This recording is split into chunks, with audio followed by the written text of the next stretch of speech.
Hello and welcome to Army of Crime, your favorite pop culture adjacent slash comic book focused podcast.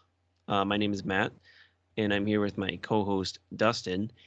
Now, Dustin, we tend to cast a pretty wide net here at Army of Crime podcast headquarters at our fortress out in the wilderness, and I think we've done that again because we got something here that was critically acclaimed when it came out and now is kind of I mean, if you want to read it, you got to go buy the copy off of eBay for a lot of money because it's been out of print for a long time. Dustin, what are we talking about today? So we're going to talk about a graphic novel from 2010 called Duncan the Wonder Dog, Show 1 by Adam Hines.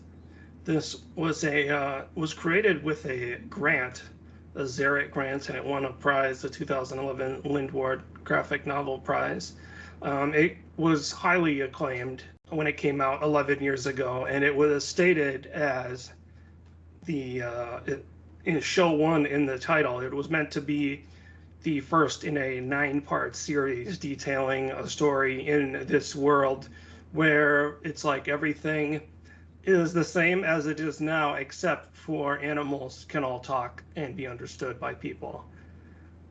So it's sort of an animal rights fable. But as he said, it has since gone out of print. It's not available digitally by any legal means that I could find. And the author, Adam Hines, has since moved on to work in the video game field, and the other 8 parts in this series have not materialized and probably won't from all. I mean, I haven't heard anything about any of the other parts of this. So as of right now, we just have the one story, Duncan the Wonder Dog. It is a almost 400-page graphic novel. I had read this once before, back around when it had first come out, and I was a huge fan of it. I thought it was fantastic.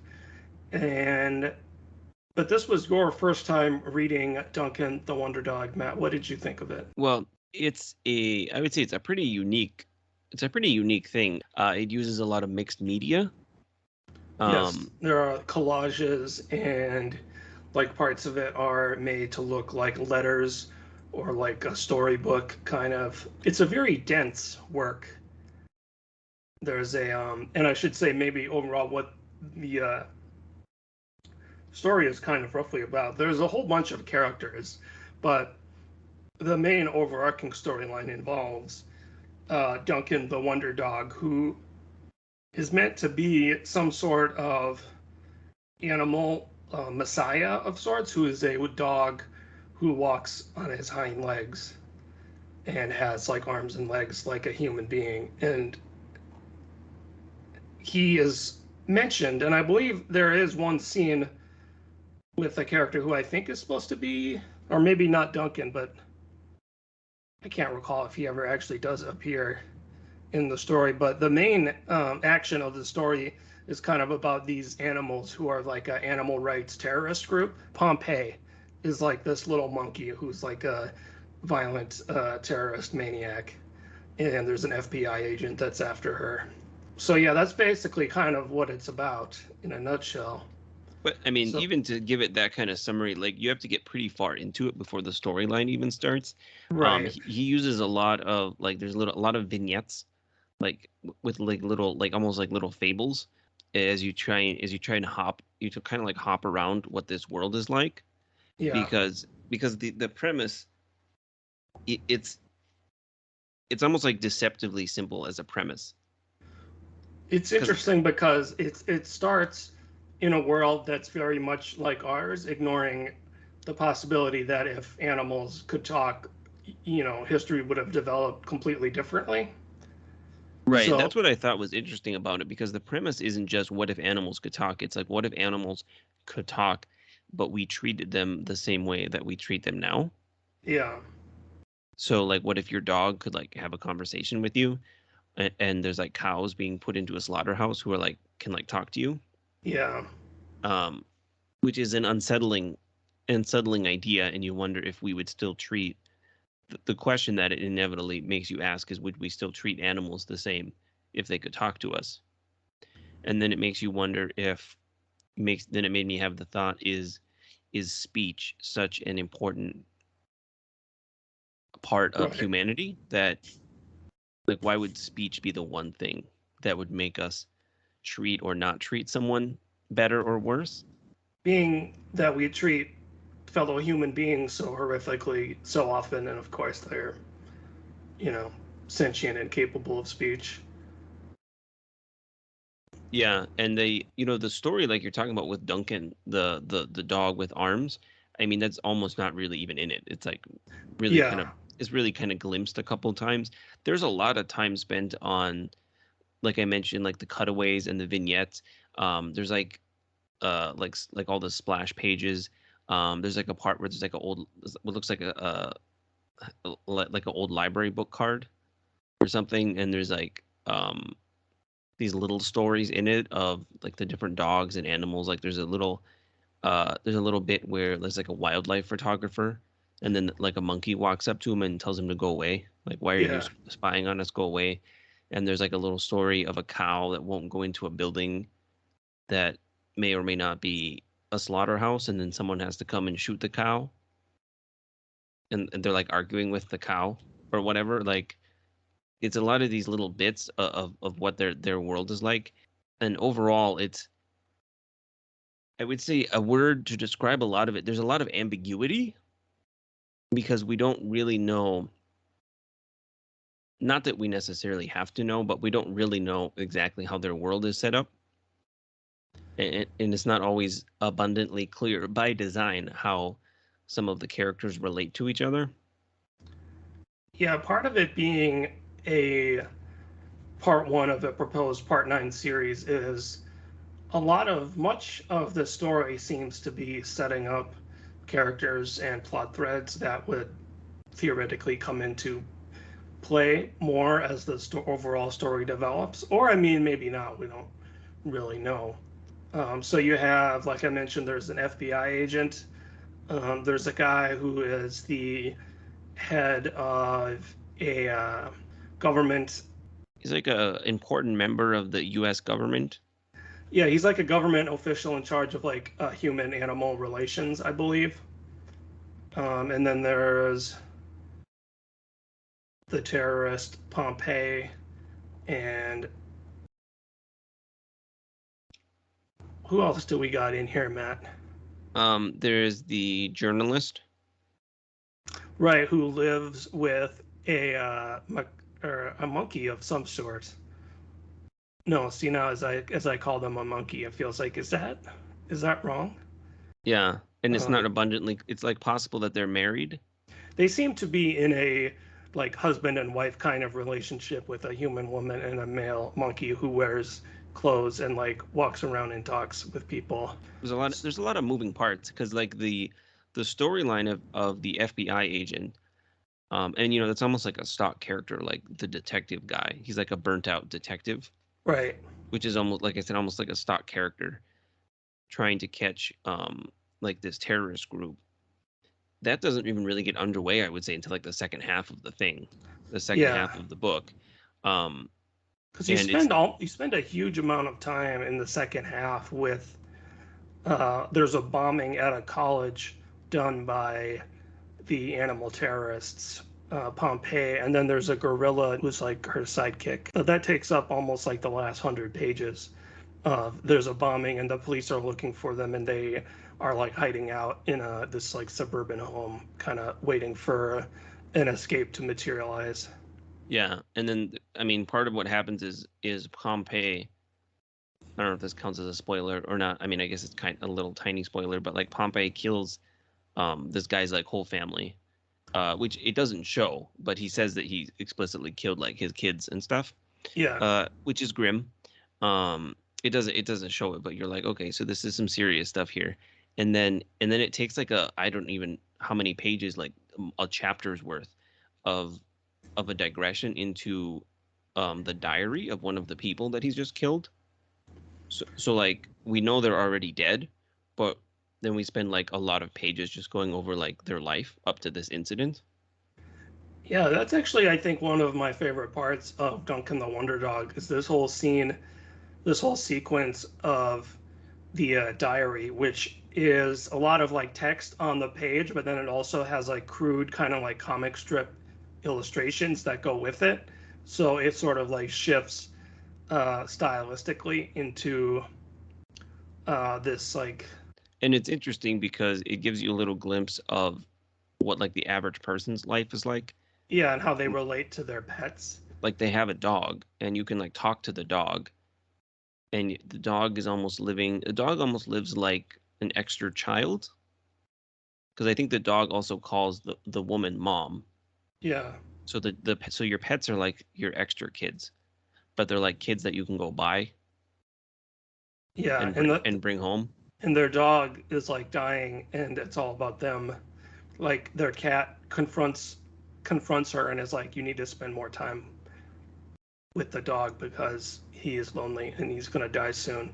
And it's actually becomes like really moving, and really kind of touching look into this like very average family and how they relate to each other and how they relate to their pets.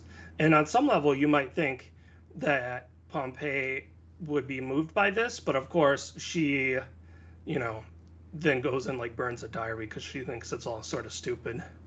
Um, because one needs no urging. I mean, it's not a wild conspiratorial thinking to know all of the horrible ways in which humans have treated animals. So like that's actually one thing I was thinking about is if someone like her would view pets as sort of like species traders or something, because she seems to have no sympathy at all for this family's care for their cat and dog. Right. As And you it's said, they've already murdered them all, but yeah, they've already murdered them, and now yeah, and now it shows you kind of what they were up to before. And as you mentioned, Pompeii is it, and it's a so it's a very like almost like hypocritical. You know who Pompeii honestly reminds me of? This is gonna sound weird at first, but honestly, it kind of reminds me of Adrian Veidt from Watchmen, okay. because they take like this really strong moral line, right, about like how they're obviously right and like everyone else is wrong, and it's like kind of like the hypocrisy, but like also we're just going around like casually murdering people, Yeah. and then your mind kind of whiplashes around because you're like, well, if animals could talk and had the same degree of consciousness as humans, and we did treat them the way we treat them, um, maybe that would make sense to be a terrorist who murders people, Right. because that would be pretty bad. But then, as you said, part of the premise that's baked in is you're like, okay, so we wouldn't really treat them that way if they could talk, right? I mean, I wouldn't think so. So your mind kind of like whiplashes back and forth as you're reading this. Pompey and the gorilla stop at a gas station and they shoot the owner of the gas station for no particular reason. I think she's just like angry and pissed off at the entire world. But then it's the owner of the gas station's dog who hits the alarm on them and sort of like narks them out to the cops. Right, and it's kind of a convention, I think, when you're trying to explore an issue, to have the antagonist be the extreme version of that issue. I feel like this is a thing I remember reading in, I don't know, like Green Arrow comics or something, where it's about the environment, but the bad guy is like an extreme environmentalist who wants to blow up all the nuclear power plants or something.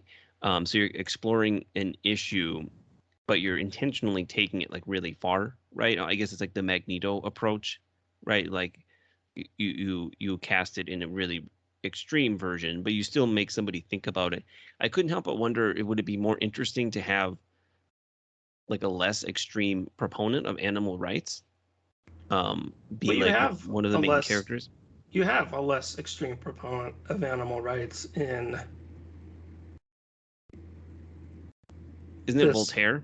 Yeah, Voltaire Yeah, is the but monkey they're also who. not in it like a ton. The No, narrative, they kind of drop out of the narrative, right? So I would have had I think it would have been more interesting to have more of what Voltaire is up to, um, as and he less.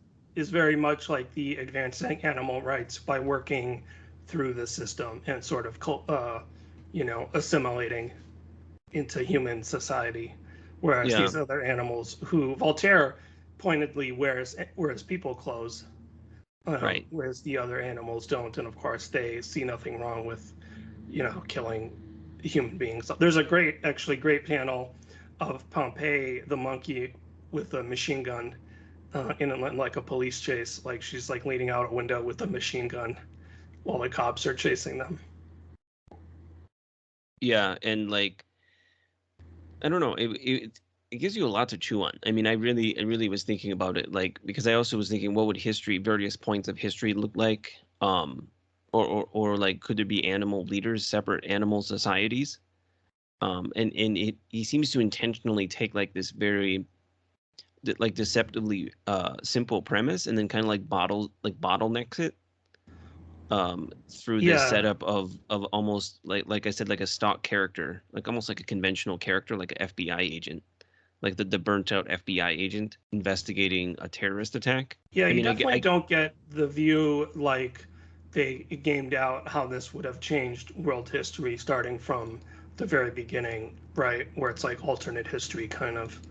But what did you think of the the visual style, or I should say, visual styles of Duncan the Wonder Dog?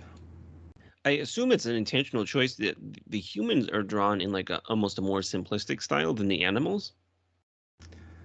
Yeah, he does this thing where the humans are very like straightforward, like simple lined, comic strip looking characters, and then he'll place them against these like really detailed backgrounds.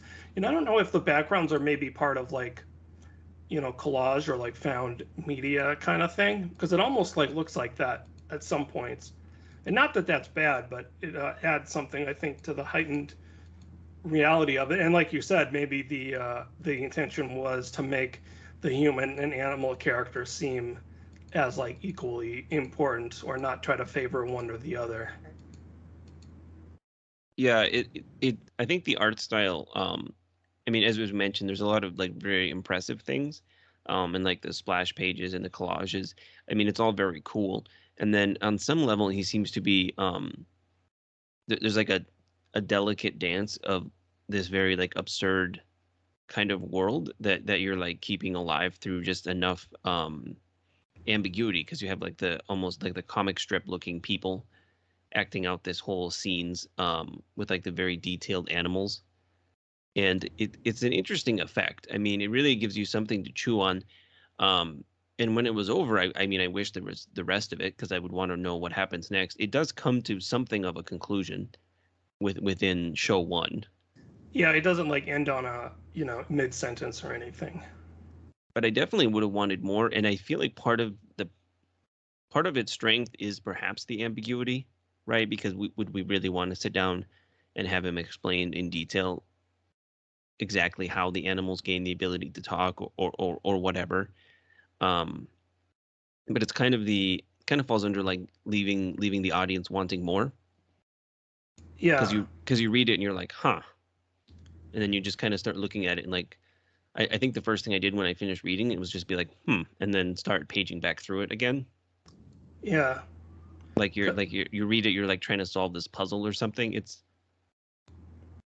I think the strengths of it are very much, it's a very like empathetic work. I think teaching us, or like demonstrating empathy for these human characters, and also then for these animal characters and like what they go through, and which of course is impossible then to not think of animals in our world and what the similar things that they must go through. So it's not, even though the premise is sort of like elevator pitchy, it's definitely not, like I said, meant to be like a realistic gamed out scenario of what this would be like. I think it's mainly focused on having empathy for all the various lives and the situations that these animals and these people find themselves in. And like you said, it has all these like there's a part here where a monkey brings water to what seems to be some sort of like lizard philosopher in India, and the lizard like tells them a story, which is like a very beautiful like sequence of its own that may or may not end up relating to the larger story. and then you'll have like just pages of these, and I don't know if they're like, you know, collages from like other materials or like all stuff that he drew himself, of just like displays of the universe and almost like an old-timey, you know, medieval manuscript sort of, you know, like the spheres of the heavens like sort of things. Yeah, it's Yeah, very impressive. yeah, just Just from like page to page you can see the the insane amount of work and like the amount of heart and like personal feeling that went into this book. And I think it's like I'm just like flipping through it right now, and there's like so many, it's hard to like go a couple pages without finding just like a beautiful little moment, like either visually or like in in the one little of vignettes, one of the little stories, the mini little like asides, story. yeah. Yeah. Right. Like there's a part I like where a character is sitting on a balcony smoking a pipe, and then like a bird just lands and starts talking to them. Right. Like, what would that be like to live in a world where the bird just flies by, lands, starts talking to you? What would my cat say to me if they could talk? What would your cat say to you? Right. I mean, it sounds like a dumb question, but I guess you really got to think about it. Would your animals rat you out to the animal terrorists?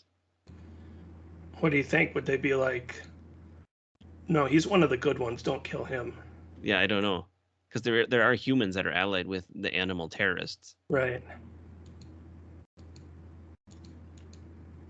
I think it very much avoids a simple, like straightforward approach to that. Like you said, it sounds kind of elevator pitchy, but he really kind of delves into a lot of um, subtext, little back and forths. The It's a lot going focus on. is kind of kept, I think, at many times like very narrow to the situation at hand.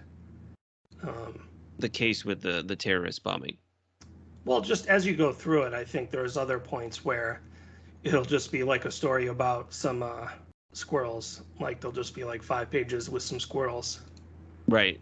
just like chit chatting for a while, or like some beavers, or Yeah. Just like, yeah. Are you so like you there's a, get the, I think the scope of what's going on in the larger world, I think, is kind of inferred through all of the stories. But I mean, what is your best guess for where this would have gone? I don't know. I mean, Duncan the Wonder Dog being, I imagine, would have showed up at some point as either some kind of like god or animal messiah. I don't know. Would I there? mean, Yeah. who knows? Because It's hard to say because it's either it's gearing up for like some kind of like a yeah, mass confrontation, that would seem or like the most obvious like climax would be some sort of human animal, you know, showdown. but then But that was probably too obvious because it doesn't, I guess, tend to go for the super obvious thing. So then, really, who knows? It's like I said, when the first thing that was over, when I finished reading it, was I just started like paging back through it because you're just trying to like figure this out. It's kind of a real bummer that it was never finished yeah, because I imagine. as good as it is as a solo thing, I mean, you can certainly read it on its own. Um, but it definitely leaves you wanting more. Yeah, no, I love this book. I think it's great, and I mean, I think it's still great just as a one book. But yeah, I would have definitely loved to see where he would have, you know, and how he would have evolved as a cartoonist over the time it would take to make this. I mean, if you think about how many years this must have taken him to draw, I mean, he would have been a completely different person by the end of it if he would have just like kept at it.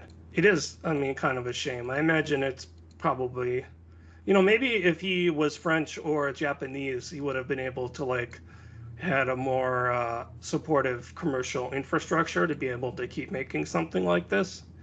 But in America, the market for weirdo, artsy graphic novels is pretty minimal, unfortunately. So I imagine, I'm guessing, just like in terms of having to pay the bills and buy food, he probably had to go find a more stable source of income. Right. And this won quite a bit of critical acclaim when it came out. Yeah. But as you mentioned, nowadays, I mean, it's been out of print for a long time, and supposedly, I was trying to Google this, and then when it first came out, they were offering. This first came out so long ago that they did not even have like a comicsology thing set up, and you could just apparently get the PDF off of the publisher's website, which but Oh, now okay. has long since been gone, no longer exists, or Yeah. whatever. Because I even found an interview with the author. We were talking about how at some point when once it went out of print, he was fine with putting the PDF up for free Oh, okay. because he wanted people to read it. But again, that's that was so Those long ago. those links are all dead now. Yeah. What would you even here's a good question to get us back on track. What would you even compare it to? Because probably a lot of people that are going to listen to this uh may or may not be curious, but I mean there's probably a lot of people that haven't read it. What would I even compare it to? I don't even. It's hard to think of a good comparison for a comic book. Um, Man, that's a good question. Yeah. Because it's a pretty unique creation in a lot of Yeah, ways. it really is. I mean, the fact that he went on to work in a different medium, I think, is kind of telling because I think you can really tell that his interests and influences are not just in the world of comic books. He clearly has an interest in like fairy tales and philosophy because there's a lot of, asides where animals will like tell each other these little like philosophical stories. And the animals, it should be mentioned, all have like classical like Greek and Latin names, Yeah. which is another one of those touches that is clearly not made out of trying to game plan what the world would be like. Do you like the part where Jack, the burned out FBI agent, has like a dream sequence where he talks to Duncan the Wonder Dog? I do like Jack as a character. I mean, like I said, it sounds like a stock character, but he does sell me on the burnt out detective. Because he has an encounter with Pompeii, and now he's basically tasked with catching her again. But the audience knows that he basically got lucky. Right. He kind of stumbled backwards into being a hero without actually doing anything, and that Pompeii could have killed him, and then for no particular reason just chose to like spare his life. So Well, he there kind of. seems to be factions within the animal terrorist group because there was another animal that spared his life. Oh, right. Yeah, But there's like factionalism within the group or something. The other animal that was there told Pompey to not, and now Pompey is like the leader of their group now. So I suppose they've become more extreme because they also mentioned that the case he was originally trying to solve was a kidnapping, and they left the kids that they kidnapped alive. oh, right, right. Yeah. So then Pompeii is like the more kill them all sort of extremist. Right. Which again, if you look at how human beings have treated animals, like if the shoe was on the other foot, it would really be hard to argue with them about, you know, Right. But then you twist yourself back around. You're like, but I don't think I really would like to think we wouldn't treat animals that way. It's kind of $1 million question. but I mean, like you were saying, is the ability to speak that much of a, these are in many cases, I mean, not all cases, because obviously all these different, that's another thing is that all the animals seem to be like equally intelligent and able to speak with each other, when in reality, certain animals have much higher like cognitive abilities than others. And the animals still eat each other. Like the Yeah, carnivores are still carnivores. Yeah. but like cows and like pigs are known to be fairly intelligent, empathetic animals, and we still treat them Right. horrendously. Right. I guess would we treat them better if they could talk to us? I don't know. Do you want to give us a last thought on Duncan the Wonder Dog? I think that Duncan the Wonder Dog is a unique, beautiful, moving graphic novel that I would heartily recommend to anyone far and wide, with, of course, the caveat that it is part one of nine, and the other eight parts will probably never materialize, but it still is a great thing just on its own. And when I first read it, the ending the ending is just a little philosophical aside with Duncan the Wonder Dog talking to a bird and a rabbit. But when I first read this back when it came out, I remembered this like little ending moment for years. it kind of stuck with me, and it also kind of hit me again as I was reading it again. It has all these wonderful little grace notes like that in it. Yeah, it's very well done all around, and I think if you're looking for something a little outside of the box, I mean, it is dense. You need, get yourself. I would pour a strong cup of coffee before But you it's start. not like, you know, It took me a eating. little while to get my bearings at the beginning because it does jump around so much. Yeah, but it is rewarding as you're going through it. It's not like doing homework. No, certainly not. But um, But yeah, it is a dense read. yeah, you get your money's worth.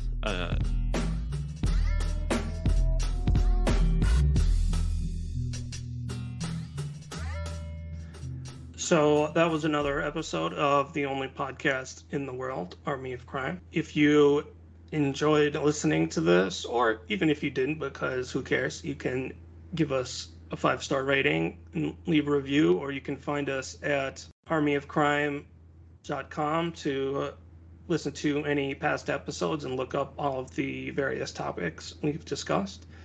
You can find us on social media. We're on Twitter at Army of Crime. That's Matt, and I'm at Dustin44444. I believe there's 5 4s. It's a very stupid handle. Anything else there, Matt? Just stay alive out there, people.